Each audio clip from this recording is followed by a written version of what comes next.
Welcome to Frontrunner Motorsport. So the typhoon passed, and after a Sunday morning quali session, the race was set to go ahead at Suzuka, Japan, and I actually got up at 5:30 this morning to watch it live. And what can I say, it was an interesting race. The midfield was very compact for the majority of it, meaning the racing was close there, but stuff was happening further up as well. The start of the race was bizarre. Vettel nearly jumped the start but saved it, but in doing so ruined his own start, and Leclerc bogged down as well. Bottas got away up front whilst Verstappen was spun by Leclerc. This was the first contentious point of the race. Should Leclerc have been penalised for driving into Verstappen? Now was Leclerc at fault in the first place? I believe he was. Verstappen gave him enough space to run too wide, but Leclerc, maybe on cold tyres, ran into him and ruined both their races. Verstappen would later retire, whilst Leclerc continued with a damaged wing. Which would be the second point of contention with Leclerc's day.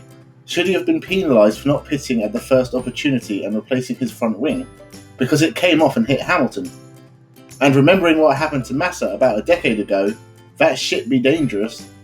He should have pitted on lap 1, but instead waited a few laps, sprayed Lewis in shrapnel, and then went about his day, overtaking Verstappen, who looked like he defended hard despite being damaged. Probably at least thought of taking Charles Leclerc out before thinking better of it. Albon kiboshed Norris and ruined his race, but again no penalty, I guess because there was a space, but Norris would need to pit and put his strategy off, pretty much ruining his race, whilst Albon would go on to finish 4th. His best ever finish, still 9 points behind Gasly with 4 rounds left. The midpoint of the race, not much happened. A few people pitted multiple times, but the positions remained the same. At the front, Hamilton pitted to try and catch Vettel, but could not get past the Ferrari. Some really good driving from Vettel to hold off the Mercedes on newer tyres, despite being held up by back markers. And then Perez was spun off after contact with Gasly at turn 1, probably his own fault. He didn't leave enough space and he dropped out the points. Except he didn't, because some muppet waved a checkered flag a lap early, so it goes back a lap and Perez keeps his 9th place. Bottas won for the first time since Azerbaijan. He could still win the title, but the last couple of races have proved otherwise. Mercedes are Constructors' Champion and Hamilton will win a title in Mexico, meaning Mercedes do the double for the 6th year in a row. And hopefully the most predictable decade in Formula 1 history will end at some point.